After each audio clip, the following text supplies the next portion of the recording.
I'm Molly Hudson, 29, back in Louisville for a family weekend that was supposed to feel like home. I was heading to the kitchen when I heard my father's voice sharp and cold through the cracked living room door. "Your sister is useless, not worth a penny," he said to my older sister, his words slicing through the air. I froze, my heart pounding so loud I thought they'd hear it. From the corner of my eye, I saw my mother's silhouette by the window, and then she smiled, a small knowing curve of her lips that hit harder than his words.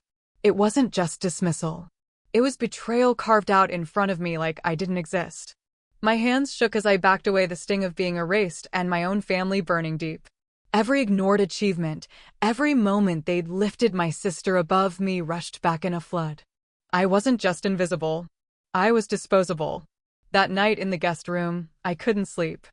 My mind churned, piecing together years of being sidelined, my contributions ignored while they poured everything into her. But something snapped inside me. I wasn't going to let their words define me. I grabbed my laptop, determined to uncover what they'd hidden to prove them wrong before the sun came up. By morning, I'd have answers and they'd face a reckoning they never saw coming. Before we dive into this story of mine, tell me, what city are you watching from and what time is it there? I'm truly happy that my story can reach so many places around the world. That night in my childhood bedroom, memories hit like a wave. I was 9, sitting at the dining table in our Louisville home, watching my sister get a brand new car for her 16th birthday, a shiny red convertible parked in the driveway with a bow on top. I got a used backpack handed down from her with a broken zipper. "You don't need much," my mother said, her voice clipped as she poured coffee for my father. I swallowed the lump in my throat, pretending it didn't sting. Paige, for years older, was always the star, the one who got private tutors, the best summer camps, a full ride to a fancy college in Nashville. I was the afterthought, scraping by with hand-me-downs and public school classes. My report cards, always straight A's, sat ignored on the fridge while Paige's art projects got framed. I learned early to keep my head down to prove myself without their applause. But one person saw me, my grandfather, Charles Ford. He lived across town in a modest house filled with old books and the smell of pipe tobacco. Every Sunday I'd bike over and he'd sit me down at his kitchen table teaching me how to balance a checkbook, read stock charts, and dream bigger than our little Highlands neighborhood. "Money isn't power, Molly," he'd say, his gray eyes sharp. "Knowing how to manage it is." He'd built a small hardware store from nothing, sold it for a profit, and bought a rental house in Louisville, a cozy 2-bedroom worth $300,000. He told me it was mine in his will, a safety net for my future to start a business or stand on my own. "Don't let anyone take your worth," he said, his voice steady before he passed when I was 15. But even Charles couldn't shield me from the favoritism. At family dinners, my father would beam at Paige, praising her latest internship or her big plans for a marketing career. I'd mention my coding projects, my late nights studying tech, and he'd nod absently, already turning back to her. My mother was worse. She'd cut me off mid-sentence to ask Paige about her sorority events. Once at a Christmas party, I overheard them telling neighbors I was just figuring things out while Paige was destined for greatness. I stood by the punch bowl, cheeks burning, feeling like a guest in my own home. Years later, when Charles died, I asked about the rental house. My father brushed it off, saying it was tied up in legal stuff. I was 18, too young and trusting to push. Paige got a new apartment that year, paid for by my parents, while I worked weekends at a coffee shop to cover community college. I never saw a dime from Charles' estate, and the questions gnawed at me. Why was everything always hers? Why did my efforts vanish into their blind spot? Lying in bed now, those memories fueled a quiet rage. The house Charles left me wasn't just a gift. It was his belief in me, his promise I could be more. If my family had taken it, they'd taken more than money. They'd stolen his trust. In Louisville, I carved out my own path away from their expectations. After college, I dove into the tech scene, landing a job at a small software firm in the Highlands. By 26, I'd saved enough to start my own company, a modest startup building apps for local businesses. My office was a cramped loft above a coffee shop with a single desk and a flickering laptop screen, but it was mine. Every line of code I wrote, every client I signed felt like a brick in the foundation of a life I'd built without their help. I lived in a one-bedroom apartment, pinching pennies on groceries to keep my business afloat. Still, I sent money home every month, $500, sometimes more, wired, straight to my parents' account. It was my duty, I told myself, to help with their bills, even if they never asked how I was doing. My sister, meanwhile, had it easy. My parents had bankrolled her marketing firm in Nashville, covering her office rent and networking events. When I'd call to catch up, my mother would gush about Paige's latest client pitch, while my father would mutter about how my little apps were a risky bet. Last year, I'd landed a contract with a chain of Louisville restaurants, pulling in $20,000 in profit. I mentioned it during a family call, hoping for a nod of pride. Instead, my mother changed the subject to Paige's new office decor, and my father just grunted. I hung up, feeling that familiar ache of being invisible. Then, a few months ago, something odd caught my eye. I got a tax document in the mail listing me as a co-owner of a company I'd never heard of, Tate Innovations, my father's tech startup. My name was on the incorporation papers dated 3 years back, but I'd never signed anything.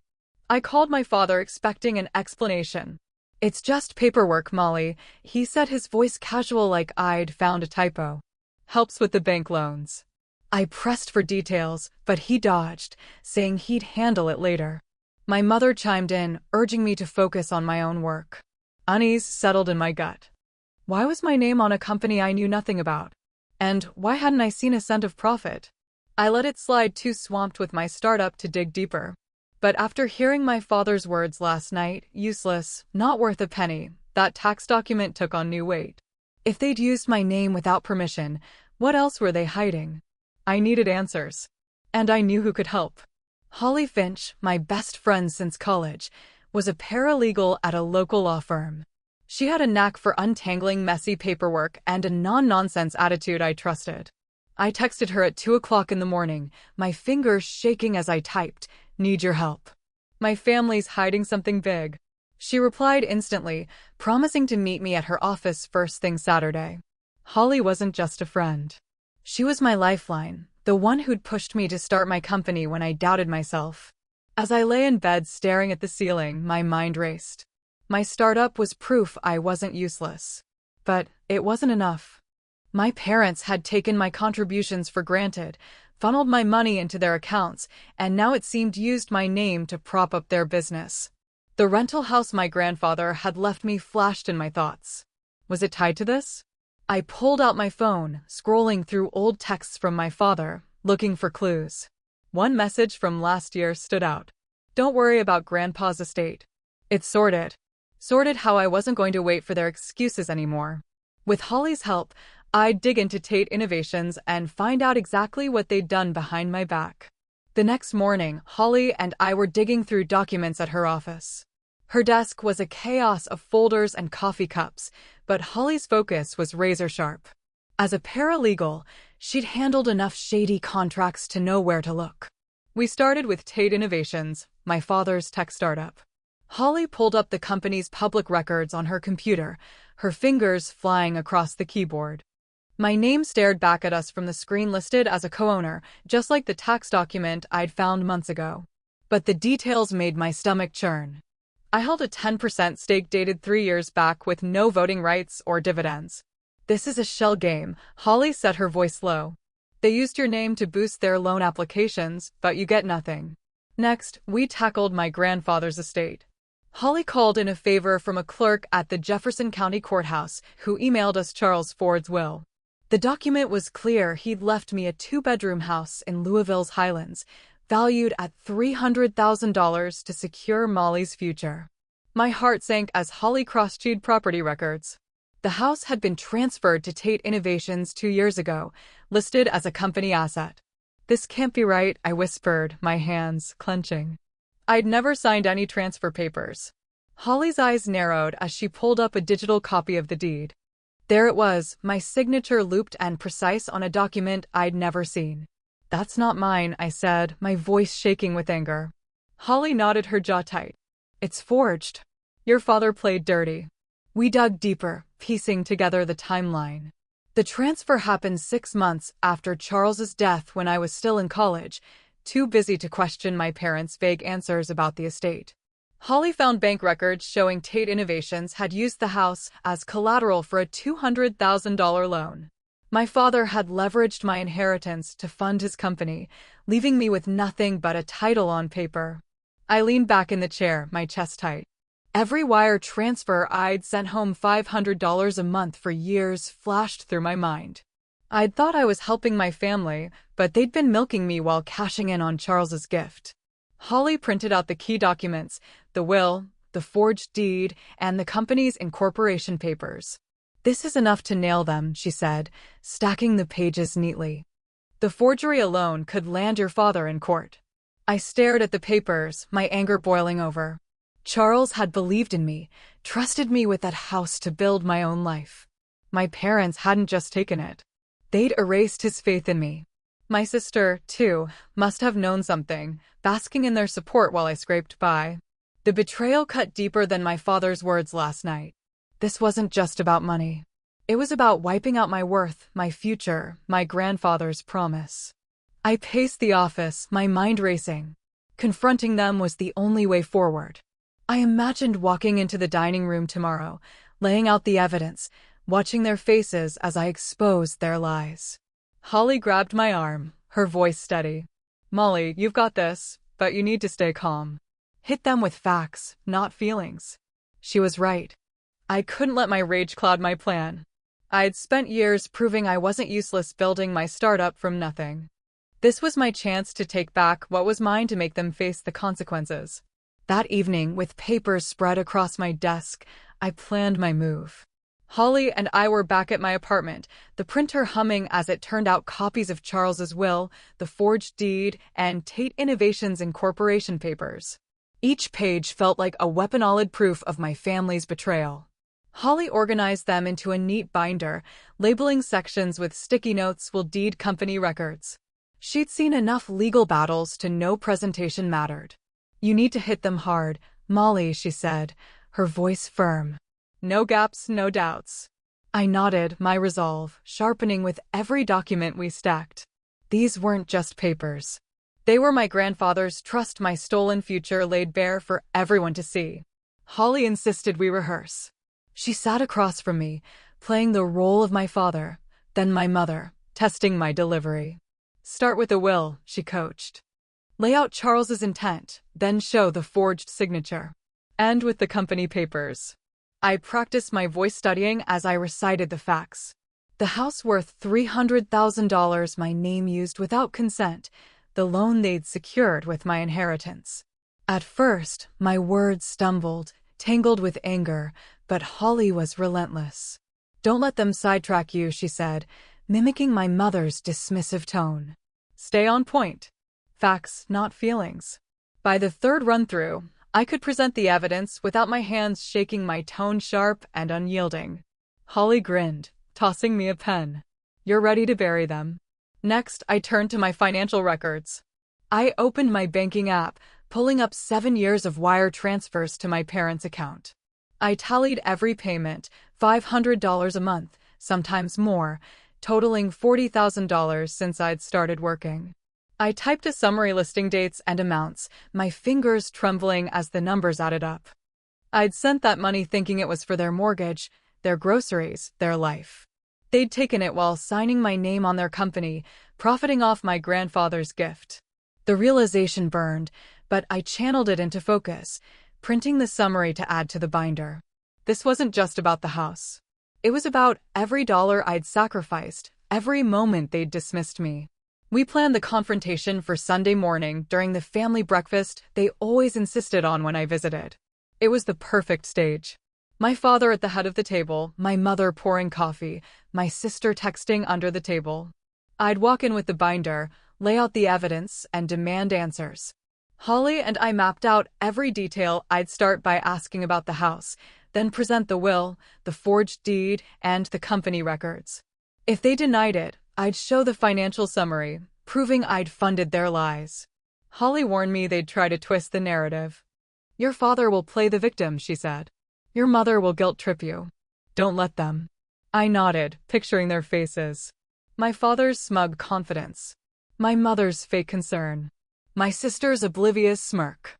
I wouldn't let emotions derail me. As we finished, Holly leaned back, her eyes serious. Molly, this is your moment.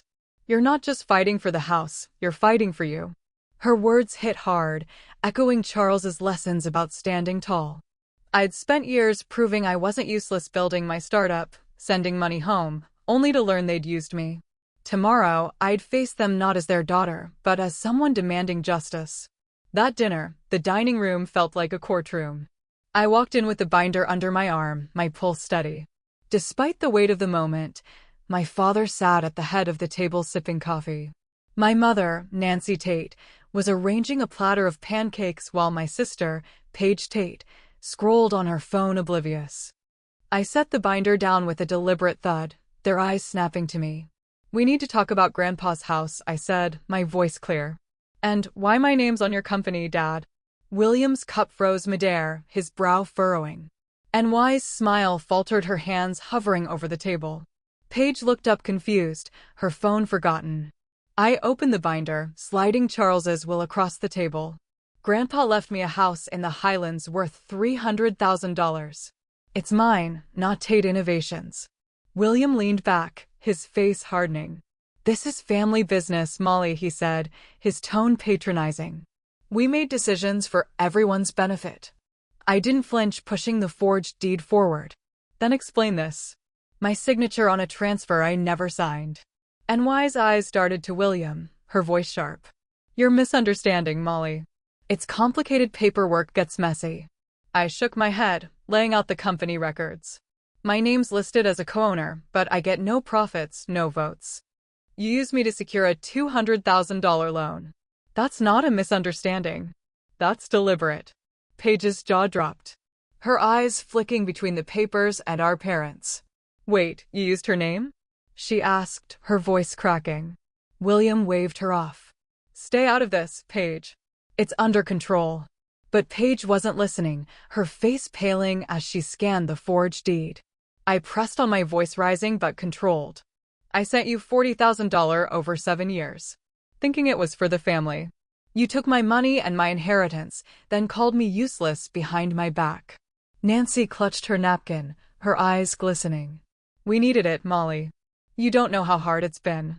I cut her off, slamming the financial summary down. Hard. I built my life from nothing while you propped up Paige's career and your company with my name. William's face reened, his voice booming. You're blowing this out of proportion. We're your parents. We don't owe you an explanation. I stood my chair, scraping the floor. You do when you forge my signature and misappropriate my inheritance. I'm done. I'm suing Tate Innovations for unauthorized use of my name and the house. And I'm cutting off every cent I've sent you. The room went silent, the air heavy. NY's hand flew to her mouth, her voice trembling. Molly, don't do this. We're family. I stared at her, unflinching. Family doesn't betray family. You did. Paige reached out, her voice soft. Molly, hold on. Can we talk about this? I didn't know. Her eyes were wide, genuine shock in them, but I was past talking. You benefited, Paige, I said, my tone cold. You got the cars, the apartments, the praise. I got nothing but lies. I closed the binder, tucking it under my arm. I'm done here. My lawyer will handle the rest. I turned, walking out of the dining room, their silence trailing me like a shadow. Paige called after me. Molly, wait. But I kept moving, my steps firm. I'd spent years seeking their approval, but no more. They'd face the consequences of their choices, and I'd reclaim what was mine. A week later, I met Holly at her law firm, where we finalized the lawsuit against my father, William Tate, for unauthorized use of my identity and misappropriation of my inheritance. The binder of evidence, Charles's will, the forged deed, Tate Innovations records, and my financial summary was handed to a sharp attorney named Laura Bennett. She reviewed the documents, her expression grim. This is airtight, she said, flipping through the pages. The forged signature alone is enough for a strong case. I filed the complaint that day targeting William for misusing my name in his company and transferring my grandfather's house worth $300,000 into Tate Innovations. The lawsuit demanded restitution and damages, a legal line drawn in the sand. The fallout was swift. Within weeks, news of the lawsuit spread through Louisville's business circles. Tate Innovations, already shaky from overleveraged loans, lost its main investors when they learned of the disputed assets. Without the house as collateral, the company couldn't secure new funding. By spring, Williams' startup declared bankruptcy. Its office in downtown Louisville shuttered, the sign removed overnight. I read about it in a local business journal. My heart cold but steady. William had built his empire on my name and my grandfather's legacy, and now it was crumbling. He tried calling me once, leaving a voicemail about fixing this as a family. I deleted it without responding, my resolve unshaken. My mother faced her own reckoning. The Highlands community, tight-knit and quick to gossip, turned on her. Friends who once invited her to book clubs and charity luncheons stopped calling. At a local coffee shop, I overheard whispers about the Tate scandal, NY's name tied to her husband's actions. She sent me a letter, her handwriting shaky, pleading for forgiveness and a chance to explain. "We didn't mean to hurt you," she wrote. I folded the letter and tossed it in a drawer, unwilling to let her guilt sway me. She'd stood by while William erased my inheritance, and her tears couldn't undo that betrayal. Paige took the hardest hit professionally. Her marketing firm in Nashville relied on Tate Innovations for contracts, a fact I hadn't known until Holly dug deeper. When Williams' company collapsed, Paige lost 2 major clients' deals worth $50,000 each. Her social media posts, once full of glossy office photos, turned sparse, her confidence shaken. She texted me asking to meet, saying she hadn't known about the forgery. I didn't reply. Whether she was complicit or just complacent, she'd thrived while I struggled. Her loss wasn't my burden to carry. I moved on, literally and figuratively. By summer, I'd leased a new apartment in Louisville's NOLA district, a bright, airy space with hardwood floors and a view of the city skyline. It was a fresh start, free from the shadows of my family's house. I canceled the automatic transfers to my parents' account, severing the last financial tie. My startup was thriving with new clients signing on after my app landed a feature in a tech magazine. For the first time, I felt unburdened, my future mine to shape. Charles's lessons about independence echoed in my mind, his belief that I could stand on my own without needing their approval. Inspired by his wisdom, I started a small fund to support women entrepreneurs in Louisville. I named it the Ford Future Fund after my grandfather, Charles Ford. With my savings and a portion of my startup's profits, I seeded it with $10,000, enough to offer micro grants to 3 women launching their own businesses. At the first meeting held in a community center, I shared my story, not the betrayal, but the drive to build something from nothing. The women listened, their eyes bright with ambition, and I saw Charles's spirit in them. This was his legacy, not a house or a dollar amount, but the power to lift others up. I had turned his trust into something real, something no one could take away. 6 months later, Louisville's skyline was my new horizon. My apartment in NOLA buzzed with the energy of a life I'd built on my terms. My startup had grown, landing a contract with a national retail chain, bringing in $75,000 in revenue. The office, now a sleek space downtown, hummed with coders and designers, each hire a testament to my vision. I walked through it daily, proud of every line of code we shipped. My personal life bloomed too. Jonathan Gray, my fiancé, became my husband in a quiet ceremony at a Highlands garden with Holly as my maid of honor. Only 20 guests attended, none from my family. Jonathan's steady presence, his belief in me, felt like the home I'd never had with my parents. In the corner of my office, I hung a framed photo of my grandfather, Charles Ford. Below his kind eyes, I'd engraved the word independence on the frame. It wasn't just a tribute. It was a reminder. Charles had taught me to stand tall, to carve my own path long before I knew how much I'd need that strength. Every time I glanced at the photo, I felt his quiet encouragement pushing me to keep going. My family's betrayal, William's forgery, and Y's excuses, Paige's complicity had tried to dim that lesson, but I'd reclaimed it. Their actions couldn't define me anymore. The Ford Future Fund. My initiative for women entrepreneurs was thriving. By fall, we'd received over 50 applications, each from a woman with a dream and a plan. I reviewed them personally, selecting 5 to receive grants of $2,000 each. At our second community meeting held in a new loft, I mentored a young coder named Sarah, whose app idea echoed my own early ambitions. Watching her pitch, nervous but determined, I saw myself a decade ago. The fund wasn't just money. It was a lifeline, a way to honor Charles by giving others the chance he'd wanted for me. We hosted workshops teaching budgeting, marketing, and coding skills I'd learned the hard way. Every success story felt like a piece of my grandfather's legacy, alive and growing. I rarely thought about my family now, but news trickled in. William, my father, had moved to a smaller house after Tate Innovations' collapse, his reputation in tatters. Paige was rebuilding her marketing firm, but her Instagram showed fewer clients. Her posts tinged with strain. I felt no satisfaction in their struggles, only a quiet certainty that their choices had led them there. Betrayal, I learned, carried a heavy price: isolation, loss, and broken trust. They'd gambled with my future and lost their own stability in the process. Looking back, I understood what mattered most. My worth wasn't tied to their approval or the house they'd misappropriated. It was in the life I'd built: my startup, my marriage, the women I empowered. Charles had seen that strength in me, and I'd proven him right. The pain of my family's actions had forged something stronger, a belief in myself that no one could shake. As I stood on my apartment's balcony, the city lights stretching before me, I knew I'd found my place. Independence wasn't just a word on a frame. It was the truth. I lived every day a legacy no one could take.